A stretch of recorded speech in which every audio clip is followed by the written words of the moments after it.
The crimson spires of Drakmor stretched toward the twin suns like bloodied claws, their crystalline surfaces reflecting the eternal flames that danced around the Dragon King's throne. For 3,000 years, Vorthak the Eternal had ruled over the Galactic Consortium, his massive form coiled around the obsidian seat of power that commanded respect from 1,000,000 worlds. Today, like every day for the past century, another challenger would face the trial. Marcus Chen wiped sweat from his forehead as he hauled another bale of luminous hay toward the feeding stalls. The human stable hand had been working in the Dragon King's menagerie for 2 years now, ever since his transport ship had been impounded for carrying expired permits. Unable to pay the fines, he'd accepted indentured servitude to work off his debt. The irony wasn't lost on him. Here he was, a former starship engineer from Earth's outer colonies, reduced to feeding alien livestock in the most powerful being in the galaxy's backyard. But Marcus had learned long ago that life rarely went according to plan, and he'd found an odd peace in the simple routine of caring for the exotic creatures in Vorthak's collection. The ground trembled beneath his feet as another challenger approached the throne room. Through the massive archways that connected the menagerie to the main palace, Marcus could see the imposing figure of General Kethrix of the Thanner Empire. The reptilian warrior stood nearly 12 feet tall, his obsidian scales gleaming with bio-enhancement implants that could deflect plasma fire.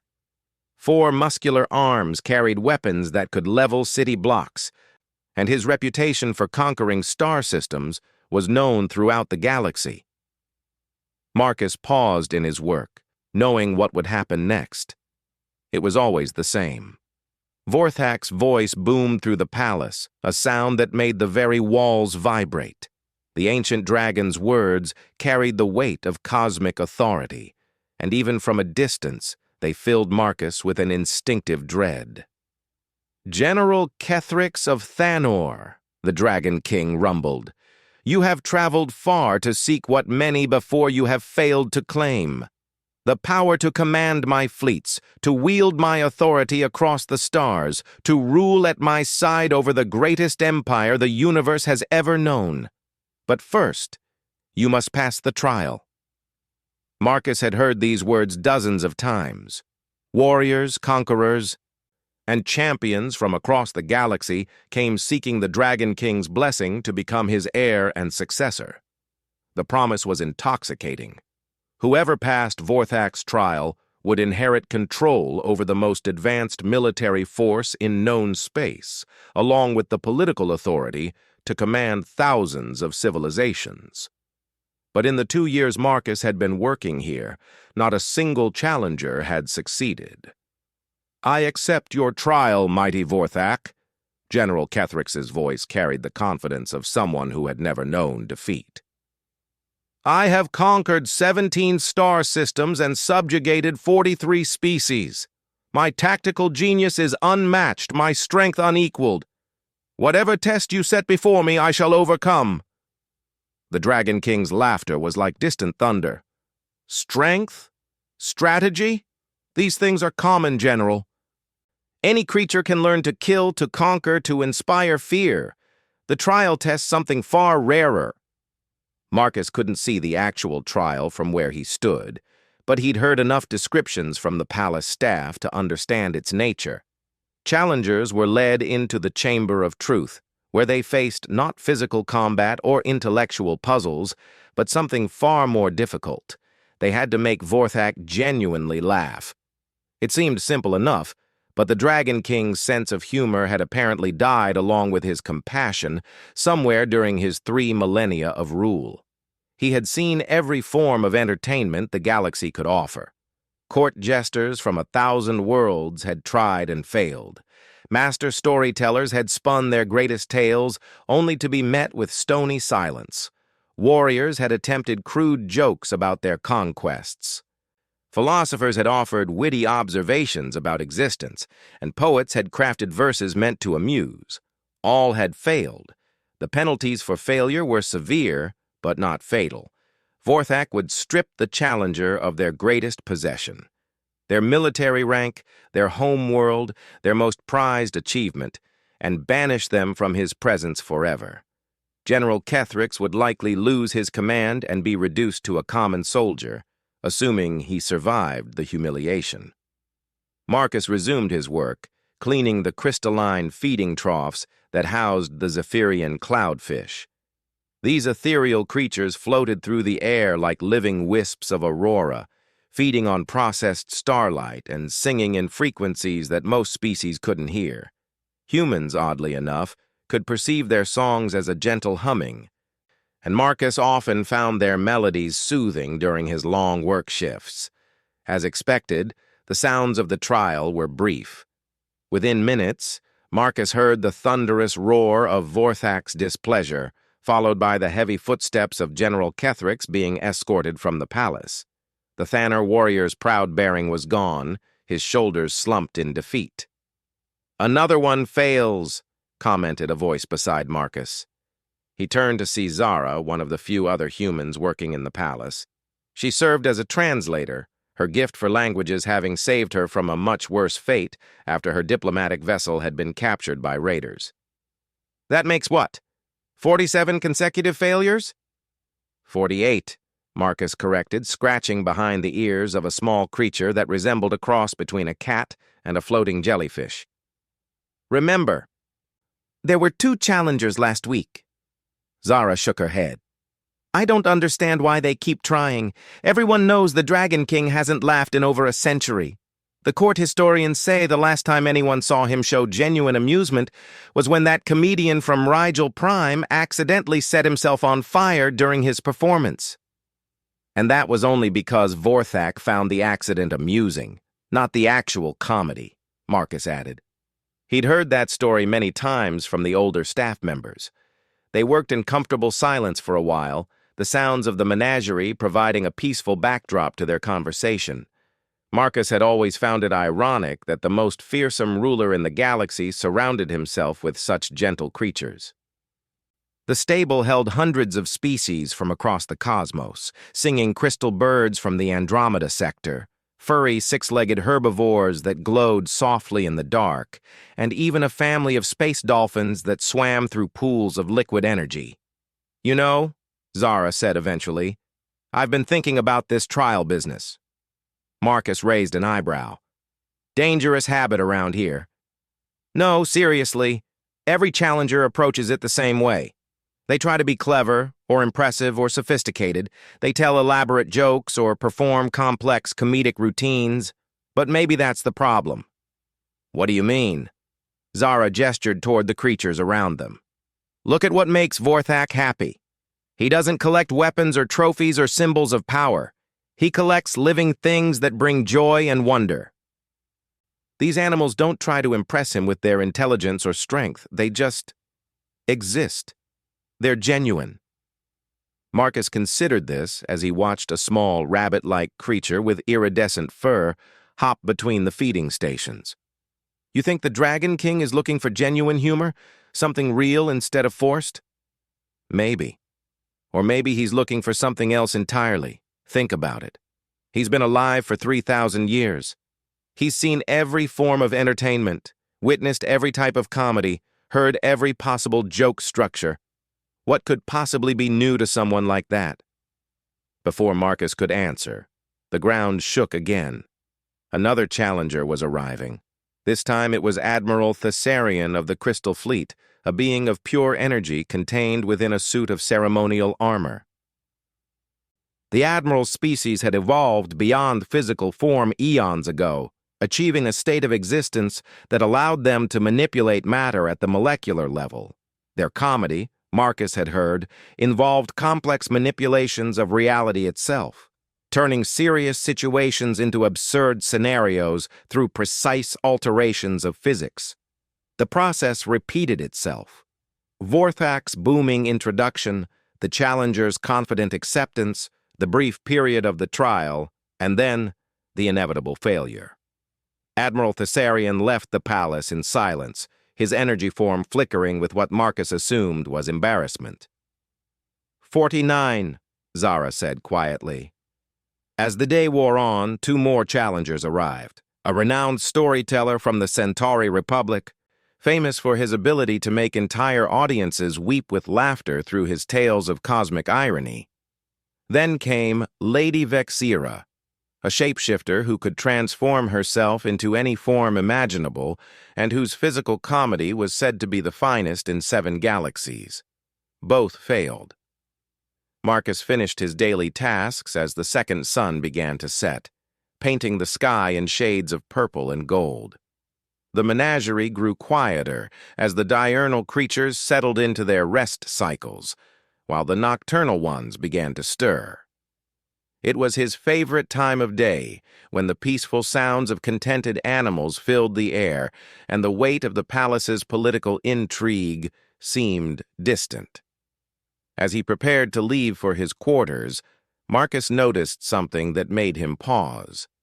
Near the back of the main stable, in a section reserved for the Dragon King's personal pets, sat a small enclosure that was usually locked. Tonight, however, the door stood slightly ajar. Curiosity overcoming caution, Marcus approached the enclosure and peered inside. What he saw made him smile despite himself. A tiny dragon, no larger than a house cat, sat in the center of the space. Its scales were deep emerald green, and its eyes held an ancient intelligence that seemed incongruous with its diminutive size.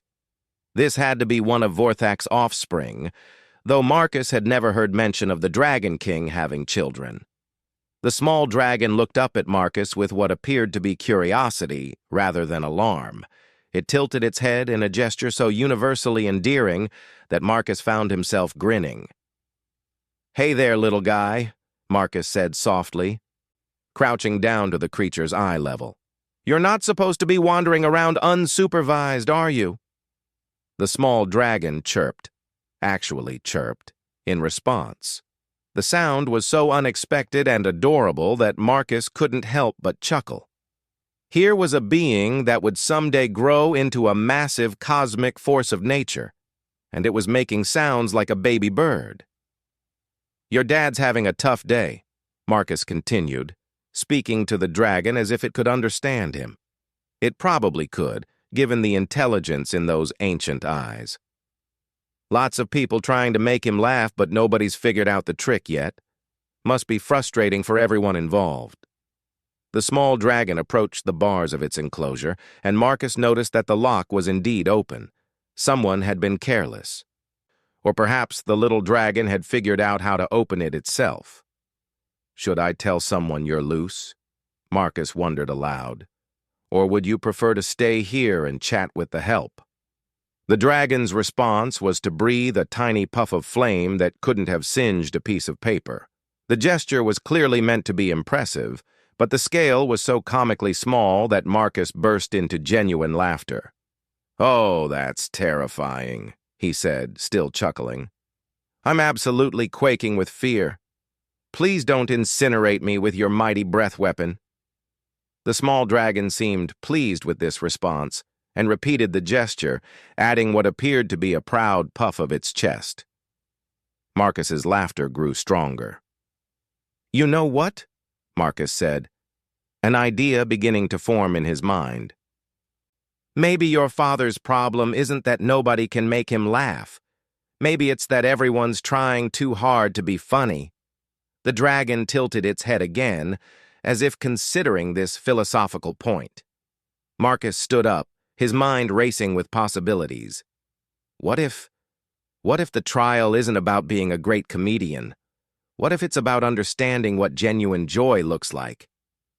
As he walked back toward his quarters, Marcus couldn't shake the feeling that his brief encounter with the small dragon had shown him something important, not about comedy or humor, but about the difference between performing for someone and simply being yourself around them.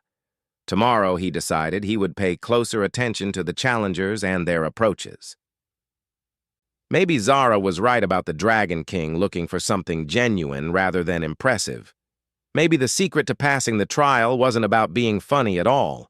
Maybe it was about remembering what it meant to find joy in simple, unexpected moments. like a tiny dragon trying to be fierce and only succeeding in being adorable. As Marcus settled into his simple quarters, he found himself wondering if he had the courage to test his theory. The penalty for failure was severe, and he had no great achievements to lose. But then again, perhaps that was exactly what made his situation unique. He had nothing to lose except his pride, and unlike the mighty warriors and conquerors who had challenged Vorthak's trial, Marcus Chen had never had much pride to begin with. Outside his window, the twin moons of Drakmor rose into the star-filled sky, and somewhere in the palace, an ancient dragon king sat alone on his throne, waiting for someone to remind him what laughter sounded like. 3 weeks passed since Marcus's encounter with the small dragon, and the steady stream of challengers continued unabated. Word of the Dragon King's trial had spread throughout the galaxy, drawing every ambitious warrior, clever entertainer, and desperate fortune-seeker to Drakmor's crimson spires.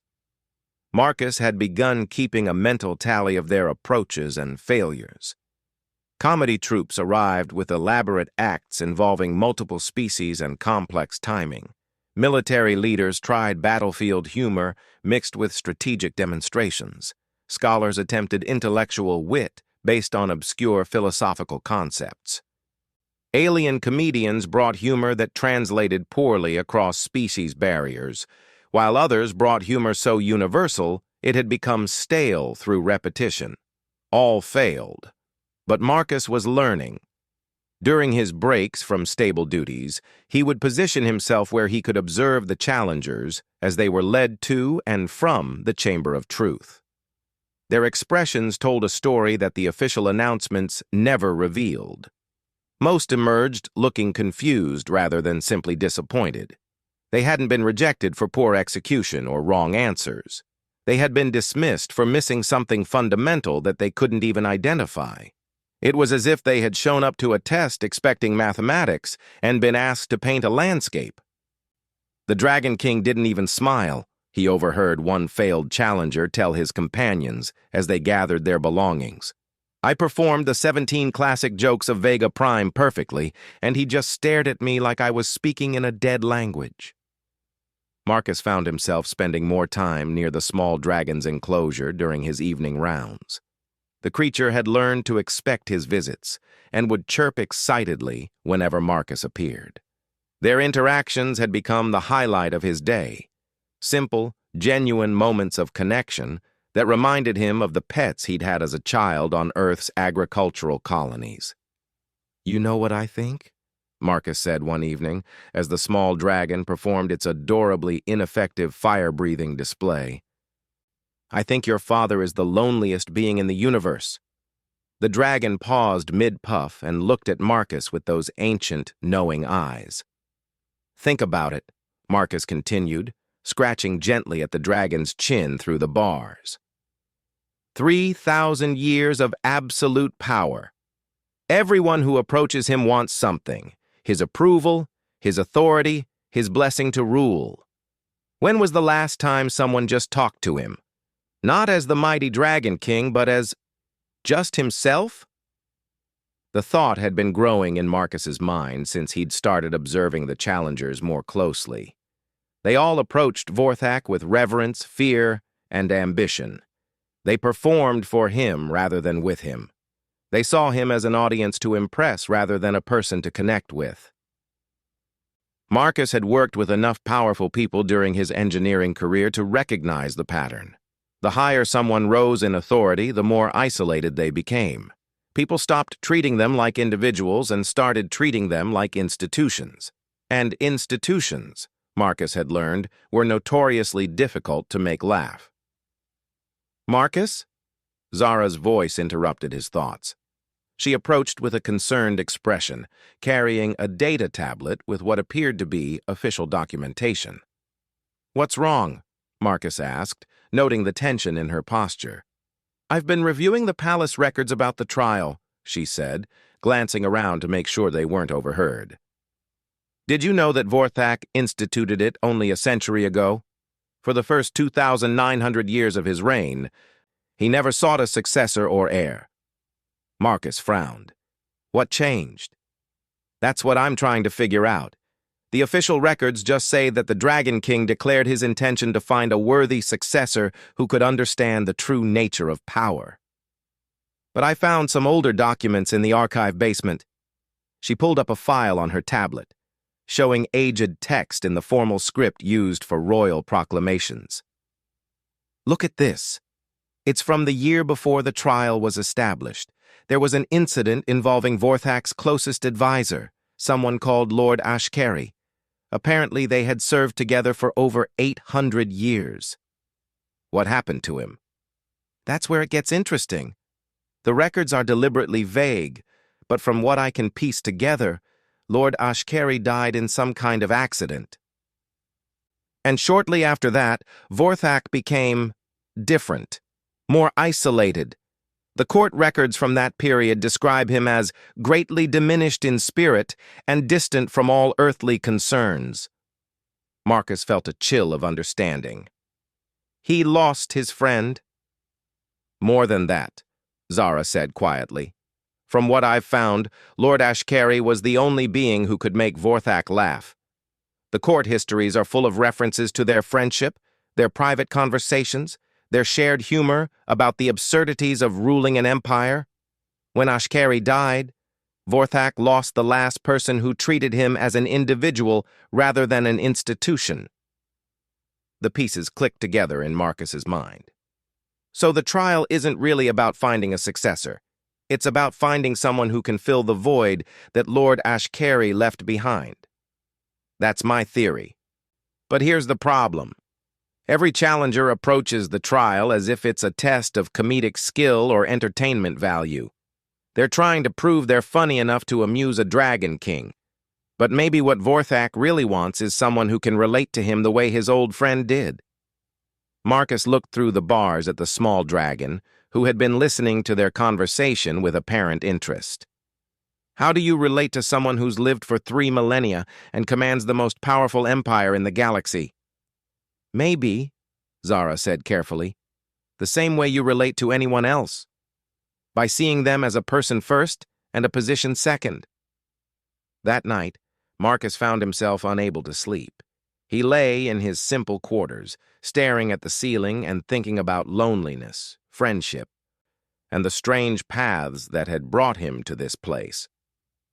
Outside his window, the lights of Drakmoor's city spread out like a field of stars, representing millions of beings who looked up to Vorthak as a distant, godlike figure.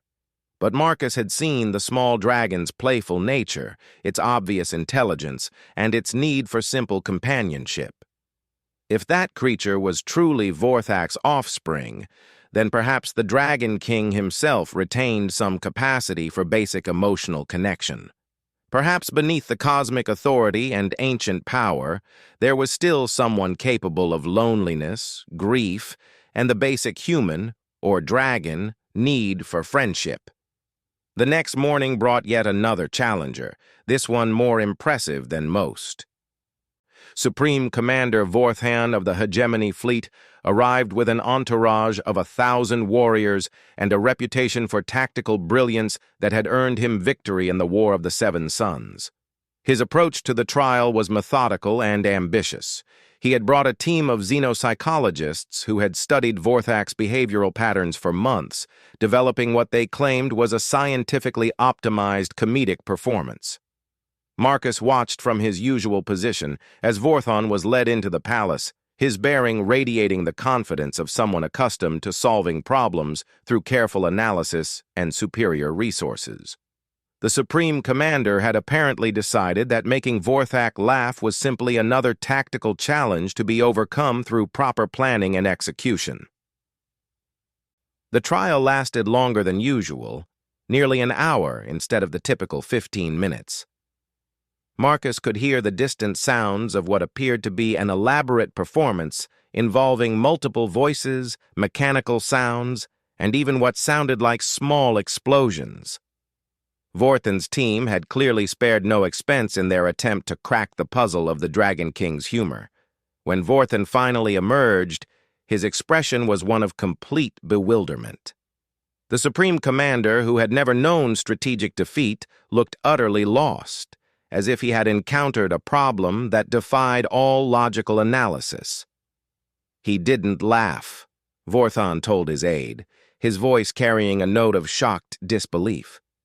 He didn't even respond. It was as if I wasn't even there.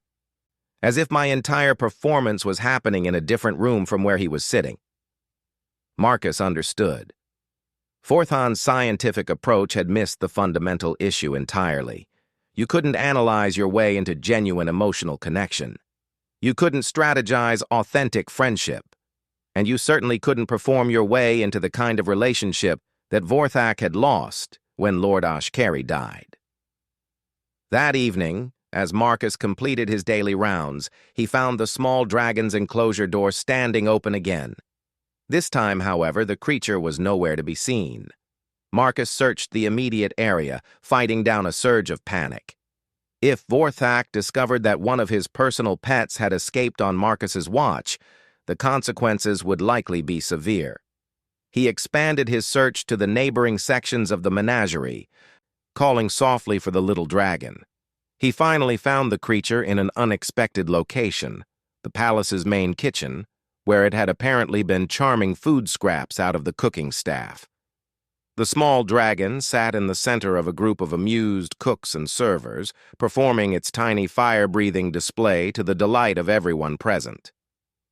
"There you are," Marcus said, relief flooding through him. "You can't just wander off like that. Your father would have my head if he knew you were missing." The dragon chirped happily and bounded over to Marcus, who scooped it up carefully. The creature was surprisingly warm and seemed to enjoy being held, settling comfortably in Marcus's arms like a contented cat.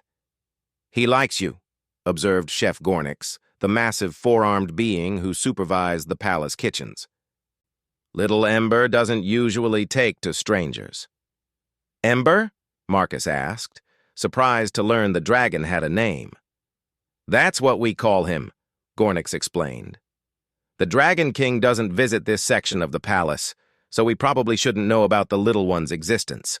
But sometimes Ember escapes and comes to visit us. He seems to enjoy the company." Marcus felt a chill of realization.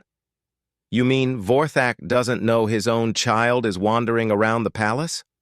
"Oh, he knows," said one of the other kitchen staff, a serpentine being whose species Marcus couldn't identify.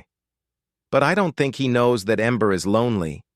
The Dragon King provides everything the little one needs: food, shelter, protection, but no companionship.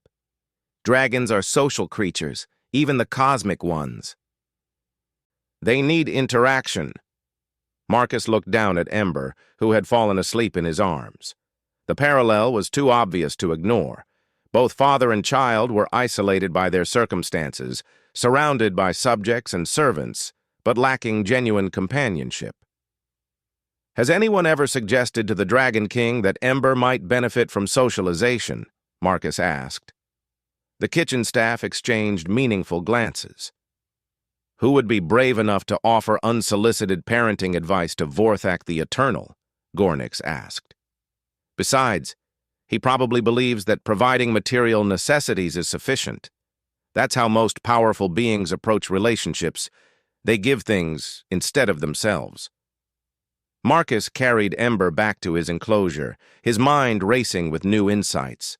As he gently placed the small dragon back in his designated space, Ember looked up at him with an expression of obvious disappointment.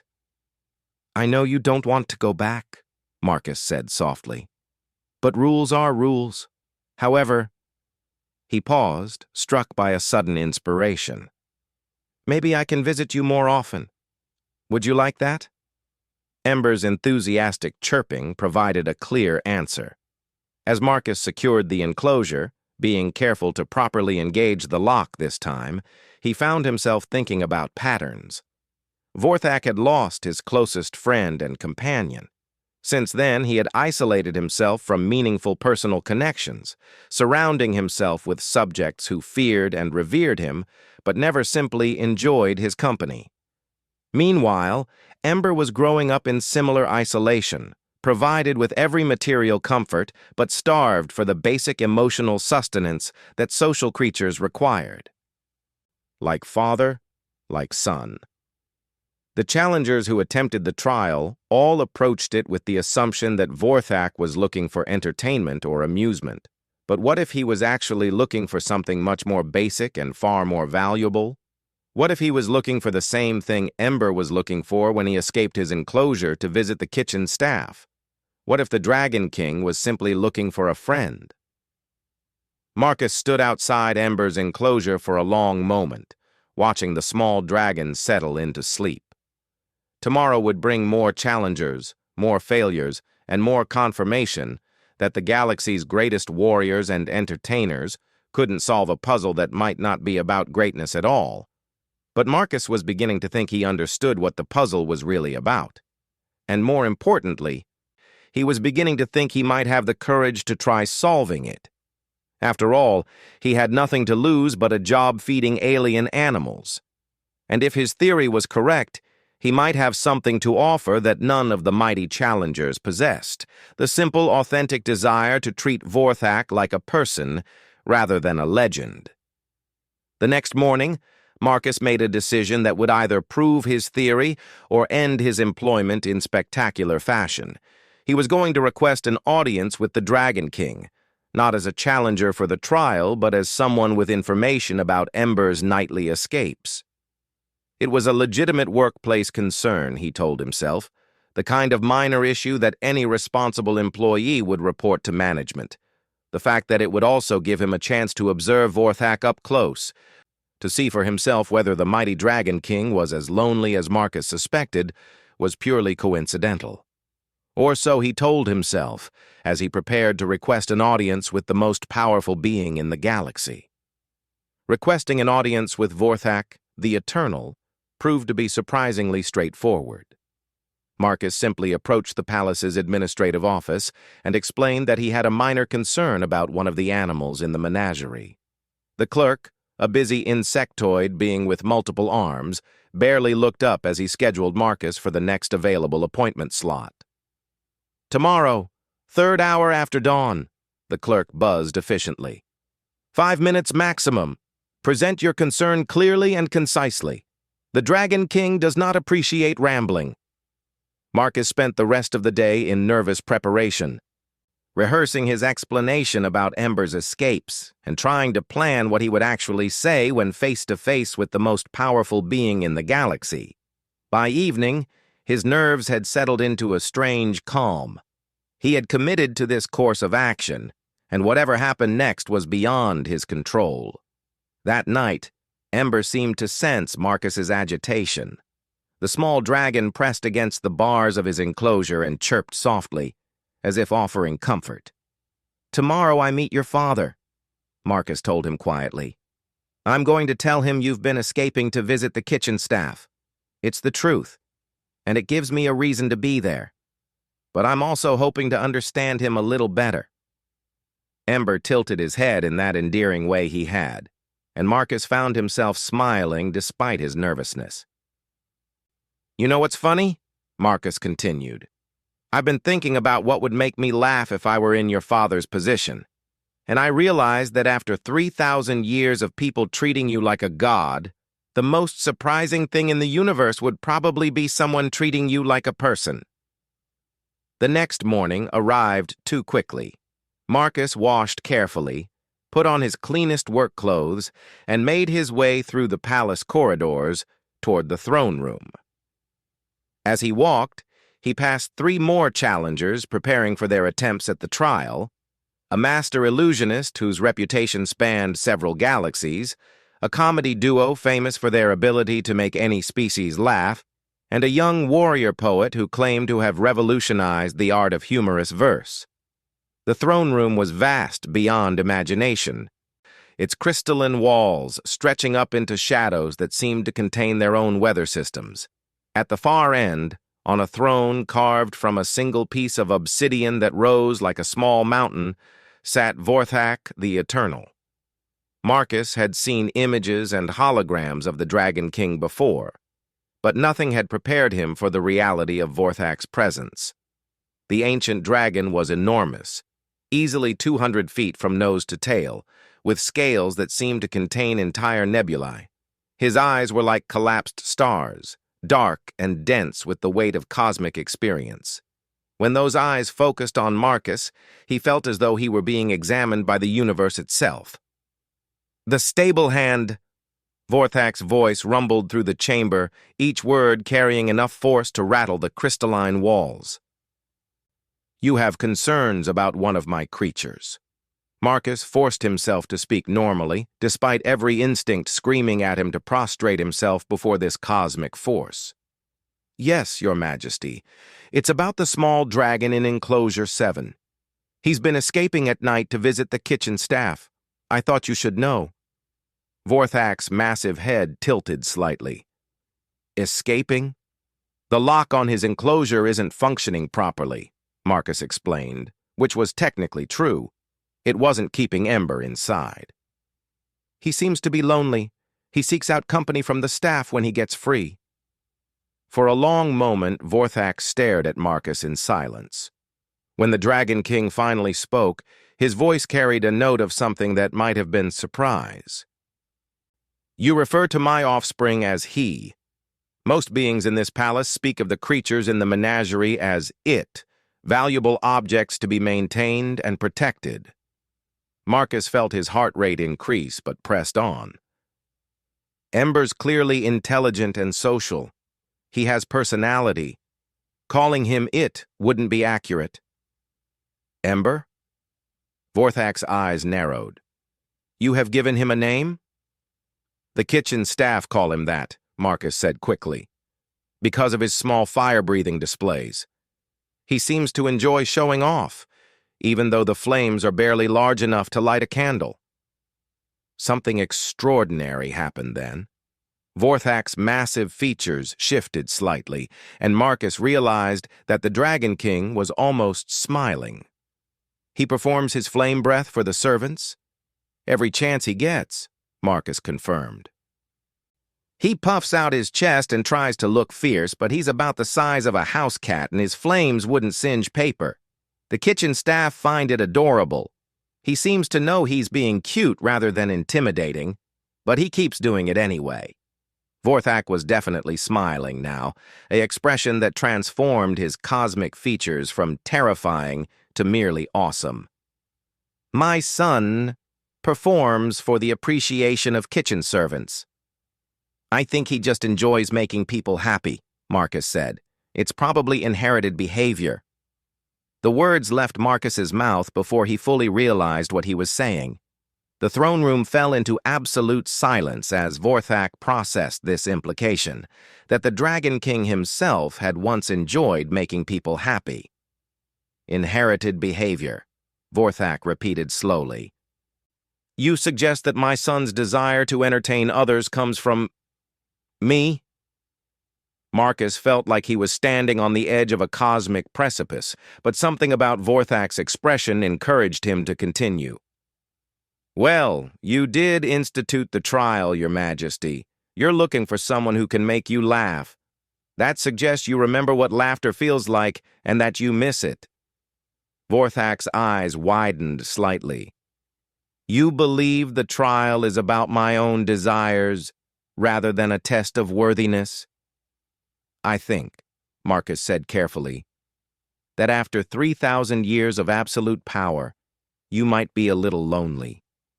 And I think you miss having someone around who could make you smile." The silence that followed seemed to last forever. Marcus could hear his own heartbeat echoing in the vast chamber. And he wondered if he had just committed the most spectacular career suicide in galactic history. Then Vorthak laughed. It wasn't the thunderous cosmic laughter that had become legend throughout the galaxy. It was quieter, more personal, the sound of someone rediscovering a joy they had thought permanently lost. It was the laughter of recognition, of surprise at being understood by an unexpected source. The stable hand sees what the greatest warriors and entertainers in the galaxy cannot, Vorthak said, his voice carrying genuine amusement. "They come here to demonstrate their worthiness to rule beside me. But you come here to tell me my son is lonely and suggest that I am too." Marcus shrugged, feeling oddly relaxed now that the worst had apparently passed. "I'm probably not qualified to judge worthiness to rule, Your Majesty. But I know loneliness when I see it, and I know what it looks like when someone misses their friends." Vorthak leaned forward on his throne, and Marcus realized that the Dragon King's attention had shifted from formal audience to genuine conversation. "Tell me about this loneliness you observe, Stablehand." "Well," Marcus said, settling into a more comfortable stance, "you've got the most impressive throne room in the galaxy, absolute power over countless worlds, and an empire that makes other civilizations tremble. But you spend your time looking for someone who can make you laugh. That tells me you'd trade some of that cosmic authority for a few minutes of genuine companionship. And what makes you think you understand companionship?" Marcus smiled. "Because I spend my days talking to Ember. And he doesn't care that I'm just a stable hand. He's happy to see me because I treat him like a person instead of a valuable object. I think you might feel the same way about the people around you. They're all so busy being impressed by your power that they forget you might just want someone to talk to." Vorthak was quiet for a moment, and when he spoke again, his voice carried a note of something Marcus hadn't heard before: vulnerability. "My advisor, Lord Ashkari, used to say something similar. He claimed that the greatest burden of power was not its responsibilities, but its isolation." "Smart advisor," Marcus said. "What happened to him?" "He grew old," Vorthak said simply. "His species lived for 8 centuries, which seemed like such a long time when our friendship began. But 800 years is nothing to a being like me. I watched him age and weaken and eventually die, and I realized that I would watch the same thing happen to everyone I ever cared about." Marcus felt a deep pang of understanding. "So you stopped caring about people?" "I stopped allowing myself to become attached," Vorthak corrected. "It seemed logical. Why endure the pain of loss repeatedly when I could simply maintain professional relationships with my subjects?" "But that didn't work," Marcus observed, "because professional relationships don't make you laugh." "No," Vorthak admitted. "They do not." Marcus took a deep breath, knowing he was about to venture into territory that could change everything. "Your Majesty, what if I told you that some pain is worth experiencing because of what it protects?" "Explain." "Well, look at Amber. He's going to live for thousands of years, probably. But right now, he's lonely because he's isolated from the connections he needs. You're protecting him from the pain of eventual loss, but you're also denying him the joy of present friendship." Vorthak's expression grew thoughtful. "You believe I should allow my son to form attachments to beings who will eventually die?" "I think," Marcus said carefully, "that 1,000 years of friendship followed by the pain of loss is better than 1,000 years of protection that includes 1,000 years of loneliness. And what of my own attachments? Should I open myself to the same cycle of joy and grief?" Marcus looked up at the massive ancient being before him and made a decision that surprised even himself. "What if you started small? What if you spent some time with someone who already knows that any friendship you form will be temporary?" "What do you mean?" "I mean," Marcus said, his heart racing with the audacity of what he was suggesting, "that I'm a human stable hand with a life expectancy of maybe 80 more years. I'm not going to live long enough for you to forget that our friendship has an expiration date. But I might live long enough to remind you what friendship feels like." Vorthak stared at him for a long moment, and Marcus could see the cosmic intelligence behind those dark eyes processing this unprecedented proposition. "You would offer your friendship to me, knowing that I will inevitably outlive you?" "Your Majesty," Marcus said with a grin, "I've been talking to your son every night for weeks. knowing that he's going to outlive my entire species. It hasn't stopped me from enjoying his company. Why should the time limit matter if the friendship is real? That was when Vorthak truly laughed. Not just the quiet chuckle of recognition, but deep, genuine laughter that filled the throne room with joy. It was the sound of someone rediscovering a part of themselves they had thought permanently lost. The stable hand offers finite friendship to an immortal dragon king, Vorthak said between waves of laughter, and suggests that the impermanence makes it valuable rather than pointless. I'm also suggesting, Marcus added, encouraged by the Dragon King's response, that maybe you should let Ember make some friends among the palace staff. He's clearly inherited your social nature, and he's figured out that making people smile feels good. Might as well let him enjoy it. Vorthak's laughter continued, and Marcus realized that he had somehow done what 51 previous challengers had failed to accomplish. He had made the Dragon King laugh, but more than that, he had reminded Vorthak what laughter was for. Marcus Chen of Earth's outer colonies, Vorthak said formally, you have passed the trial. Marcus blinked in surprise. I have? The trial was never about entertainment or amusement, Vorthak explained. It was about finding someone who could understand the true nature of power, that its greatest burden is isolation, and that even cosmic authority means nothing without genuine connection. So what happens now? Marcus asked. Now, Vorthak said, his voice carrying a warmth that Marcus suspected had been absent for over a century. You become my advisor. Lord Ashkari's position has remained vacant for 100 years. I believe it is time to fill it. Marcus felt his mind reeling. Your Majesty, I'm just a stable hand. I don't know anything about ruling empires or commanding fleets or— You know about friendship, Vorthak interrupted. You know about seeing people as individuals rather than positions. You know about accepting temporary joy instead of pursuing permanent safety. These are skills that no amount of military training or political education can provide. As the implications of this offer settled in, Marcus found himself smiling. Does this mean Ember gets to visit the kitchen staff officially? My son, Vorthak said with renewed laughter, will be allowed to socialize with anyone in this palace who enjoys his company, and perhaps I will occasionally visit the kitchens myself. It has been some time since I spoke with my subjects as people rather than as an audience. Marcus felt a warmth spreading through his chest, the satisfaction of a puzzle solved, a friend made, and a future that had suddenly become far more interesting than he had ever imagined. In that case, Your Majesty, Marcus said with a grin, I accept the position, but I have one condition. Vorthak raised an eyebrow ridge that could have sheltered a small building. The new advisor makes demands?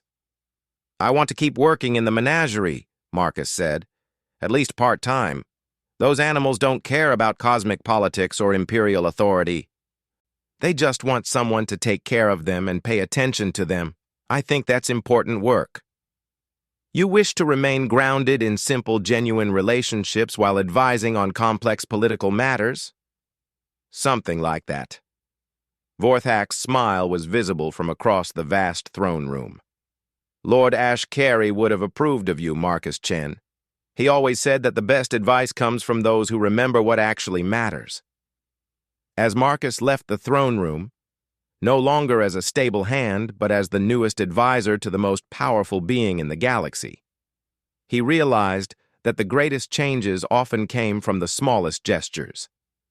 He had sought to report a minor problem about an escaped pet and ended up transforming the lives of both an immortal dragon king and his lonely son. That evening, Ember's enclosure door remained open by official decree. The small dragon spent the night visiting every section of the palace, charming the staff and performing his adorable fire-breathing displays for anyone who would watch. And in the throne room, Vorthak the Eternal sat alone but no longer lonely, planning his first visit to the palace kitchens in over 800 years and thinking about the difference between ruling subjects and talking with friends. The trial was officially ended. After 51 failures, someone had finally passed. But more importantly, after a century of isolation, the Dragon King had remembered what it felt like to laugh with someone instead of at them. And in a small way, the galaxy became a warmer place.